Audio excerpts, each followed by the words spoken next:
রাশিয়ার তরফ থেকে ভারতকে সবচেয়ে বড় অফার দিয়েছে, যেখানে না কেবল সুখোই 57 যুদ্ধবিমান বরং তার সাথে এর যে পঞ্চম প্রজন্মের ইঞ্জিন রয়েছে যার নাম হলো AL-51, সেটাও ভারতকে অফার করা হয়েছে।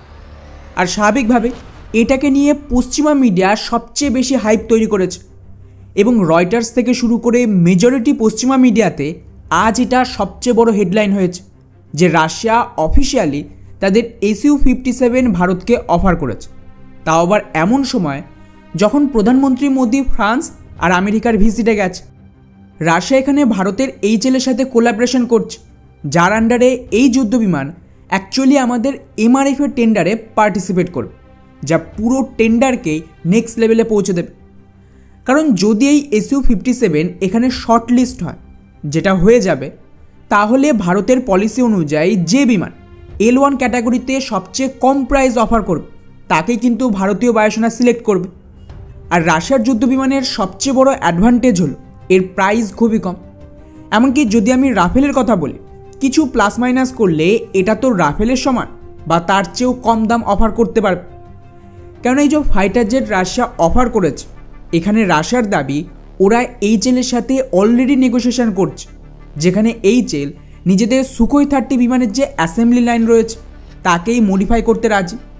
আর ওই সেম অ্যাসেম্বলি লাইনেই এখন SU-57 রোল আউট করবে। এতে ওভারঅল ভারতে প্রোডাকশন চালু করার জন্য যে খরচ প্রয়োজন সেটা অনেকটাই কমে যাবে বাকি ফাইটার জেটের তুলনায়। তা সে রাফেলকে নিক বা আমেরিকান যুদ্ধবিমান, সবার সাথে কম্পেয়ার করলে SU-57 প্রোডাকশনের কস্ট অনেক বেশি নিচে যায়। ফলে যখন টেন্ডারে ওভারঅল কস্টকে যুক্ত করা হবে সেটা অনেক কম হবে। কিন্তু মুশকিল দু জায়গায়, ইঞ্জিন আর রাডার। রাশিয়া অলরেডি যে সুখোই প্রোডাকশন শুরু করেছে এটা অ্যাকচুয়ালি AL-41 ইঞ্জিনের সাথে রয়েছে। আর ভারতের যে সুখোই 57 এসেছে এতেও অ্যাকচুয়ালি এই AL-41 ইঞ্জিনই রয়েছে, যেটা কিন্তু পঞ্চম প্রজন্মের যুদ্ধবিমানের জন্য না, এটা তৈরি হয়েছিল SU-35 যুদ্ধবিমানের জন্য। অর্থাৎ সহজ ভাষায় রাশিয়ার এই পঞ্চম প্রজন্মের যুদ্ধবিমান অ্যাকচুয়ালি 4th জেনারেশনের ইঞ্জিনের মাধ্যমে উঠছে। এতে ওভারঅল বিমানের অ্যাকচুয়াল যে ক্ষমতা সেটা পুরো দমে কোনো দিনই কাজে লাগানো সম্ভব না। কেননা নর্মালি এই জাতীয় যুদ্ধবিমান খুবই শক্তিশালী অ্যাভিনিক্স ব্যবহার করে, যাতে অতিরিক্ত পাওয়ার কনজাম্পশন প্রয়োজন। এই কারণেই পঞ্চম প্রজন্মের যুদ্ধবিমান এমন ইঞ্জিন লাগানো হয় যেটা স্পেশালি ডেভেলপ করা হয়েছে। এটা বাকি ইঞ্জিনের তুলনায় অনেক বেশি হালকা হবে, কিন্তু একই সাথে বেশি থ্রাস্ট তৈরি করতে পারে এবং খুবই এক্সট্রিম টেম্পারেচারকেও সহ্য করতে সক্ষম এমন মেটেরিয়াল দরকার।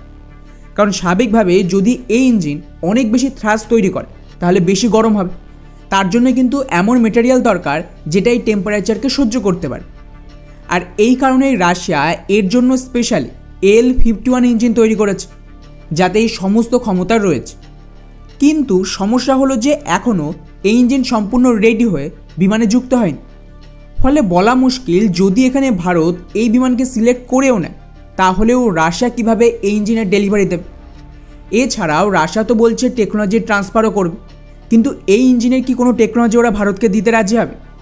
যদি ইঞ্জিন টেকনোলজিও এখানে সামিল থাকে তাহলে আমি বলবো যে এর ধারের কাছেও টিকতে পারবে না অন্য কোনো দেশের বিমান। দ্বিতীয় সমস্যা রাডার আর অ্যাভিনিক্স। এই রাডারের জন্য অ্যাকচুয়ালি রাশিয়া পশ্চিমাদের উপর অনেকটা নির্ভর ছিল। এর কিছু অ্যাভিনিক্সের প্যাকিংয়ের জন্য পশ্চিমা কোম্পানির সাথে রাশিয়ার চুক্তি ছিল, কিন্তু এখন সেটা চীনে শিফট করা হয়েছে, পার্টিকুলারলি এক্স ব্যান্ড রাডারের জন্য। তো ওগুলোও চীন থেকে ভারতে শিফট করতে হবে অথবা রাশিয়ার কোম্পানিকেই এর ব্যবস্থা করতে হবে, তা না হলে এর প্রোডাকশন ভারতে মুশকিল। এখন অবশ্য ভারতের বেশ কয়েকটা প্রাইভেট কোম্পানি এই রাডারও তৈরি করছে বায়ুসেনার জন্য। তো রাশিয়াকে এই সমস্ত প্রাইভেট কোম্পানির সাথেও ভারতে টাই আপ করতে হবে এবং তবে গিয়েই ভারত এখানে রাশিয়ার অফারকে কনসিডার করতে পারে।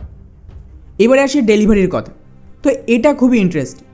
রয়টার্সের তরফ থেকে কিছু রাশিয়ান অফিসিয়ালদের সাথে কথা বলে, ওখানে ওদের দাবি যে যদি ডিল এবছরেই সাইন হয়, মানে ভারত রাশিয়ার এই অফারকে অ্যাকসেপ্ট করে নেয়, তাহলে রাশিয়া তো এবছর থেকেই ভারতে প্রোডাকশন চালু করতে পারবে, এমন লেভেলে ওরা প্রিপেয়ার হয়ে এসেছে।